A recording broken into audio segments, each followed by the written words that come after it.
Bagian depan dari kelenteng Cutek Keong yang ada dua naga yang sedang berebut bola lampu, ya cukup menarik di malam hari. Ya, ini sebelum kita memasuki altar suci di kelenteng Cutek Keong.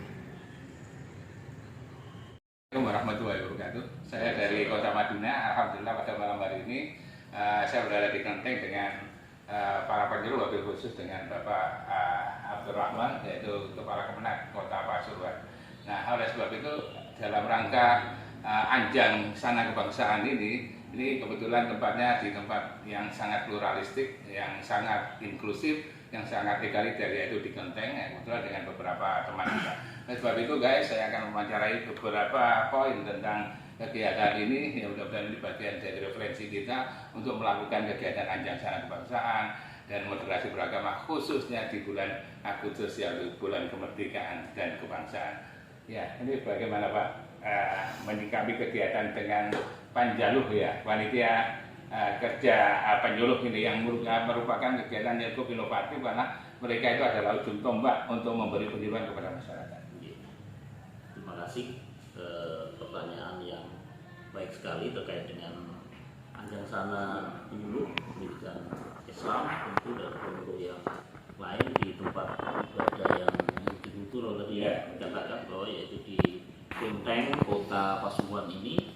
Saya kira ini merupakan awal yang perlu kita nantikan ya. Mudah-mudahan setelah ini lebih banyak lagi bagaimana FKUB khususnya, kemudian Kementerian Agama di kita dan pihak-pihak yang concern terhadap bagaimana kemajuan bangsa ini ya, untuk memajukan bagaimana memahami bahwa moderasi beragama khususnya itu betul-betul di masyarakat itu secara kualitas maupun secara kuantitas itu betul-betul ada begitu ya. Jadi kuantitas itu artinya bahwa harapan kita bahwa di beberapa titik nantinya, ini titik yang pertama mungkin, kemudian titik-titik yang lain begitu banyaknya dan begitu bisa berimbas sehingga semakin jumlahnya semakin banyak orang berbicara terkait dengan moderasi beragama. Mudah-mudahan ini bisa memahamkan bagaimana keberagaman kebinekaan bangsa Indonesia itu menjadi lebih baik dan endingnya nanti negara kita bisa maju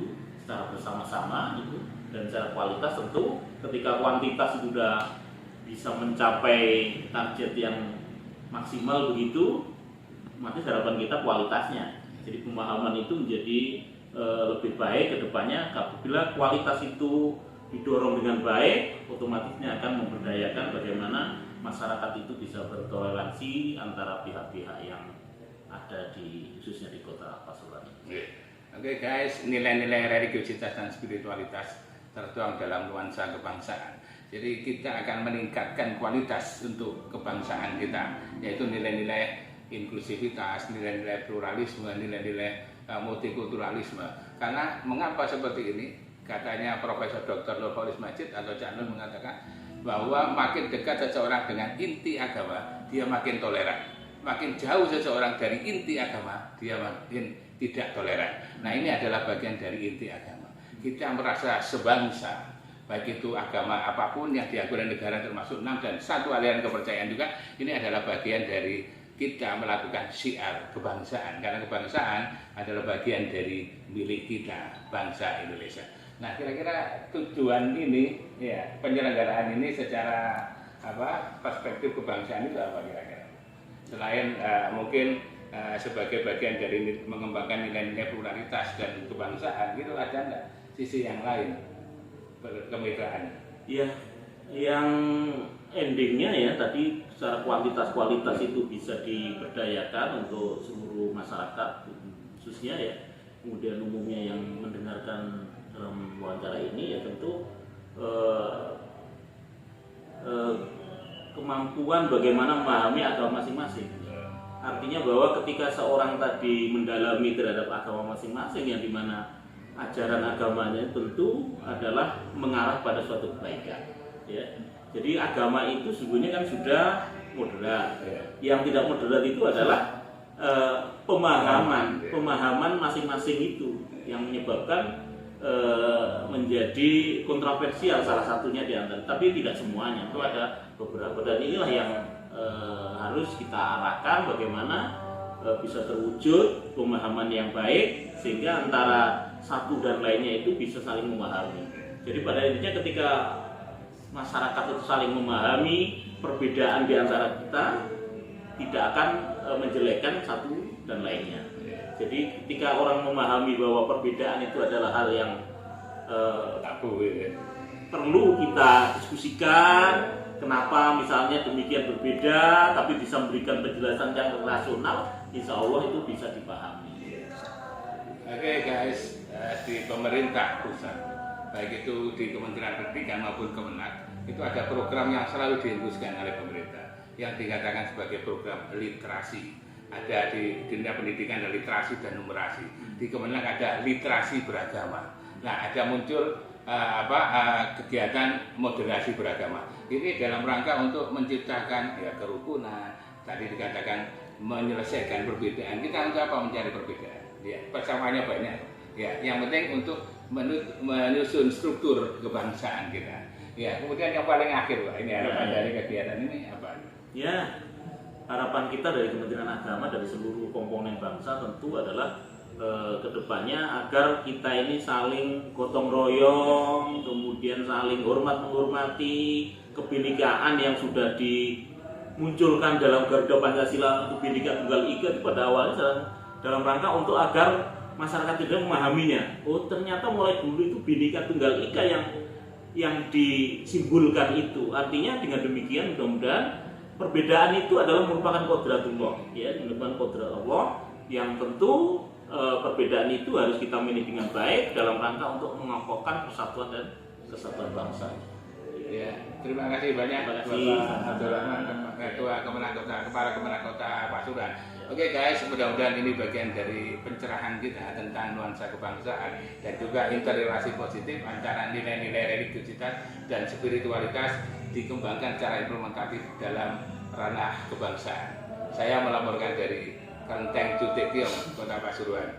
Assalamualaikum warahmatullahi wabarakatuh. Salam Pancasila. Sambutan dari Pak Yudi Dharma atau Kausing Yudi Dharma sebagai pembina penyuluh agama Konghucu kepada seluruh penyuluh besar-besar.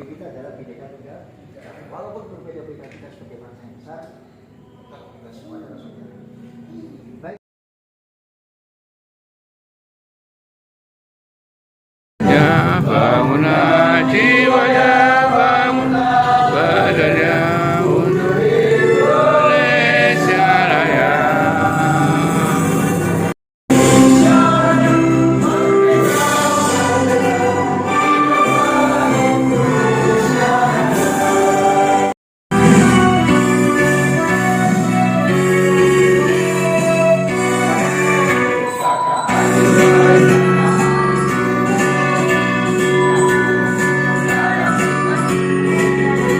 Kita masuk dalam bulan kemerdekaan kita.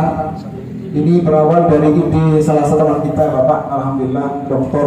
Salam, ini punya ide bagaimana penyuluh agama Islam ini di bulan yang penuh barokah, di bulan Agustus yang penuh sejarah, dan kita dari penyuluh agama ini bisa melakukan satu kegiatan yang melibatkan masyarakat.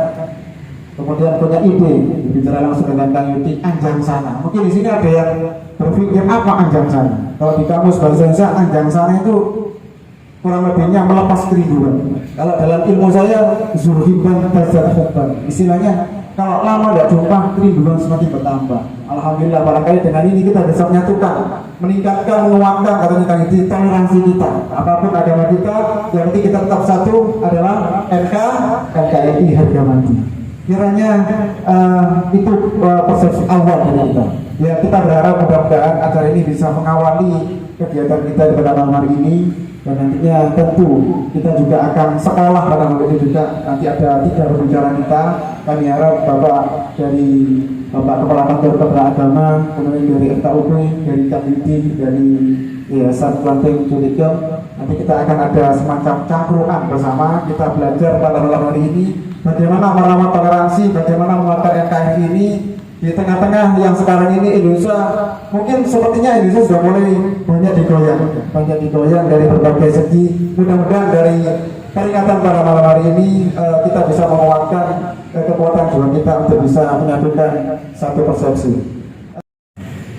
Hadir di tempat ini dalam rangka untuk ngopi ini ya, jadi ngobrol terkait dengan kebangsaan kita ya.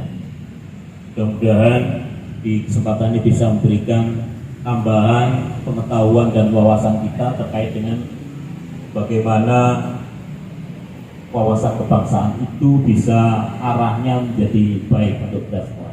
Karena semakin banyak mendapatkan informasi, insya Allah seseorang itu akan lebih bijaksana.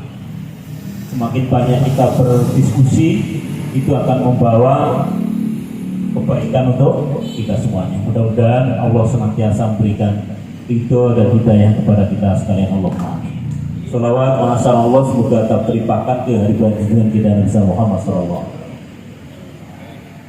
Yang perlu saya sampaikan kepada panitia ya, mudah-mudahan dalam hal kelihatannya ini kecil tapi nuansanya besar. Agus sudah memulainya, ya, beliau sudah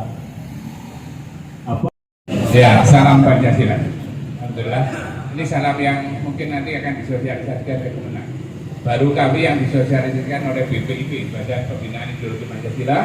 Jadi 38 kota kabupaten di provinsi. Jadi salamnya salam Pancasila. Jawabannya sama, salam Pancasila.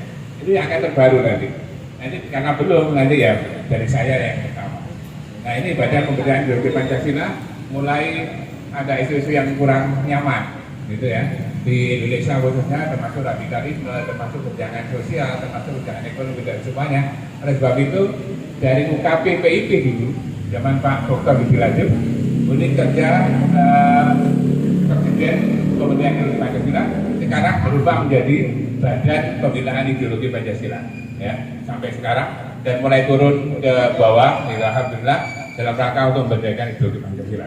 Nah berkenaan dengan kegiatan di kegiatan cangkruan malam hari ini atau ajak sana kebangsaan dengan Pak Kiai ya Abdurrahman dan juga jajarannya, dan juga ada Majelis Taklim dan Habib khusus Pak Kiai atau Habib Ali Iqbal ini ya, alhamdulillah.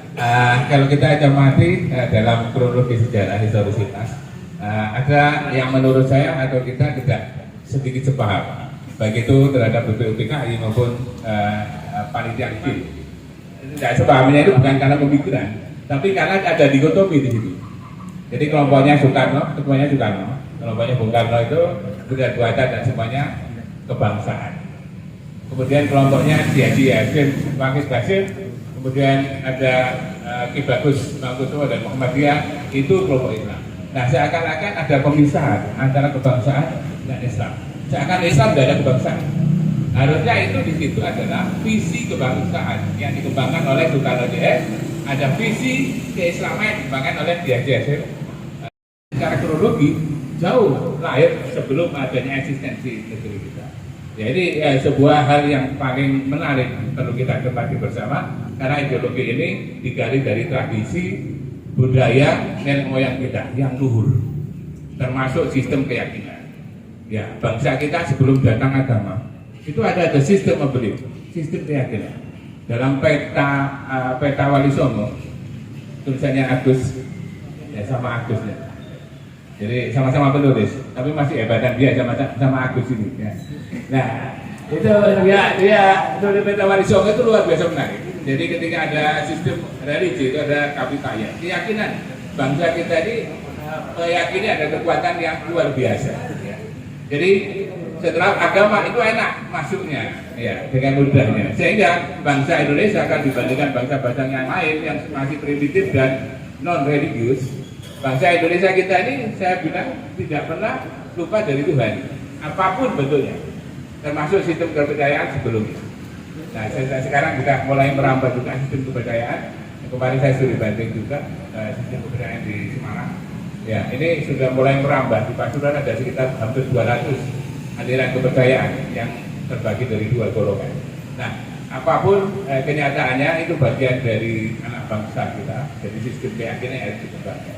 Jadi esensi kita, meskipun Bung Karno mengatakan bahwa itu bukan urutan sila yang pertama kali dari BPUPK, kita sempat ribut itu. Kenapa kok agama diletakkan di urutan kelima? Bung Karno mengatakan bahwa itu bukan urutan, tapi ini hanya substansi yang perlu dimasukkan. Ya, akhirnya sekarang menjadi seperti yang sekarang. Itu karena idenya Bung Karno, bukan substansi dari Supomo, dari Muhammad Jamin. Dan Muhammad Jamin juga mengakui bahwa itu adalah konstelasi sistem kebangsaan dalam ideologi kita. Jadi yang pertama adalah ketuhanan yang Maha Esa. Ini menjiwai semua. Nah, di sekolah sekarang juga ada kurikulum merdeka. Itu ada 6 dimensi profil pelajar Pancasila. Mengenai interrelasi kemanusiaan satu dengan yang lain. Nah, katanya Clifford Geertz, kalau pluralisme ini, dualitas bangsa ini tidak bisa dikelola dengan baik, akan mencapai disintegrasi bangsa. Ini yang harus kita jaga. Tapi kalau dikelola dengan baik, dia akan menjadi sebuah kekuatan yang luar biasa. Kata orang Barat, pengawal politik Barat, mengatakan Indonesia itu sebagai the sleeping giant, raksasa yang sedang tidur. Jangan dibangunkan. Nek dibangunkan itu hancur negara. Maksudnya negara dunia, ya. Karena Indonesia itu sebagai the sleeping giant. Oleh sebab itu kita ini bagian dari membangunkan the sleeping giant agar negara Indonesia menjadi negara yang luar biasa, baik di internal sendiri maupun di dunia internasional. Belum ya? Sudah lebih ya? Ya, saya tak baca aja ya, baca puisi ya. Pak Yudi tak baca. Ya, saya tes saya karena HP saya duduk nyamping ya. Ya. Tadi saya buat jam 5:04 sampai menjelang maghrib. Ya, Pak saya yang baca Pak. Itu yang penting besar. Masih tersisa sekitar 4 menit. 4 menit ya, kayak depan dia ada baca ya. Baca. Sudah tak kirim sampean ya. Ya. Ada puisi saya. Ya. Di YouTube saya namanya Kota Madinah Agus. Ya banyak saya kalau banyakan pakai topi putih, tabu dan sarung daripada yang seperti ini. Ya paling saya tempat kerja seperti ini ya. Indonesia dan bangsa yang berlayar ke samudra harapan. Indonesia dalam geliat waktu yang enggan mengigau. Sketsa anak bangsa tergantung di dinding langit. Kemiloh warna biru Lajuardi menggores luka lama sebuah bangsa di atas titah ratapan duka. Indonesia, di usiamu yang ke-77, detak jantungmu mulai berdebar pasti, mengiringi perjalanan panjang menggapai air mata nenek moyang di pelataran rindu. Di batas rasa menghamba, rasa kecewa yang kau semai di dada bangsamu menjadi cermin keadaban yang terkubur di pusara kasih sayang. Hiruk pikuk waktu semakin terjuntai dalam rasa tak berdaya. Indonesiaku, Indonesiamu, dan Indonesia kita terpatri dalam aroma keabadian sebuah bangsa yang menawarkan pesolek Nusantara di celah-celah impian bangsa beradab yang mengusung pesan keadilan dan kesejahteraan. Di sana kita menapaki batu nisan sejarah sambil berteriak, kami bangsa yang benar-benar merdeka. Merdeka dari penindasan, merdeka dari kebodohan, dan merdeka dari kamuflase diri. Kami bangsa yang kenyang melahap pahit getir penderitaan. Darah dan tulang kami tetap menjadi medium zikir ruh yang mengagungkan namanya. Indonesia, izinkan kami menyintaimu sekali lagi dan meluruhkan jiwamu ke dalam pesta pora waktu, bertengger di dahan-dahan waktu, agar kami bisa menghapus kenangan pahit sebuah bangsa. Indonesia, sekali lagi kami berteriak, merdeka atau mati. Kota Madinah, 1 Agustus 2022. Bahwa sekarang ini dalam tahun 2022 ini kurikulum di sekolah itu berganti nama dengan kurikulum Merdeka Belajar. Ini memang sangat erat hubungannya, karena di dalam kurikulum Merdeka itu diharapkan bahwasanya dalam rangka terwujudnya sumber daya manusia SDM yang tangguh yang memiliki profil pelajar Pancasila. Oleh sebab itulah mengawali dari terima kasih terutama kepada Bapak Kepala Kantor Kementerian Agama yang memberikan wawasan kepada kita sekalian, terutama pada penyuluh agama. Dan insya Allah FKUP tetap nanti akan mengadakan kolaborasi dengan penyuluh agama. Penyuluh agama ini adalah merupakan unjuk doa, uji obat di karena itu ada di penyuluh itu kan ada yang bidang kerukunan umat beragama. Ini yang harus kita tingkatkan. Oleh sebab itulah pada malam hari ini saya sangat bangga sekali dan mohon maaf saya terlambat karena ada sesuatu hal yang tidak dapat saya jelaskan sehingga tadi bagus. Ini sudah melampaui batas waktu. Saya sudah di polling oleh Pak Sawan. Ini paling banter jam 8 sudah buyar Pak. Ini. Tadi ada teman-teman dari mana? Polres, dari Kapolsek. Apa deh ini? Belum pokok sarung-sarungan. Kenapa? Anak renteng ini dianggap mau di. Ternyata ini adalah mempererat. Bukan 17 Agustus adalah kemerdekaan bangsa Indonesia. Itu yang tepatnya seperti itu. Jadi khawatir ada yang menuliskan gapura itu salah kadang-kadang. 17 Agustus adalah kemerdekaan bangsa Indonesia. Kalau hari ulang tahun Republik Indonesia sebenarnya tanggal 18 Agustus. Yaitu sedikit informasi aja untuk klarifikasi kelulusan. Saya kira cukup. Kebetulan saya didampingi juga beruntung ada menyempatkan waktu Pak Teguh Hidayat ini sebagai wakil ketuanya di Kalteng juga yang punya rumah makan Nikmat Rasa, yang juga Nikmat Rasa pernah menjadi kebanggaan yang disediai Bapak Presiden kita Bapak Jokowi pernah ke sana juga ya. Saya kira cukup sekian dan terima kasih. Assalamualaikum warahmatullahi wabarakatuh.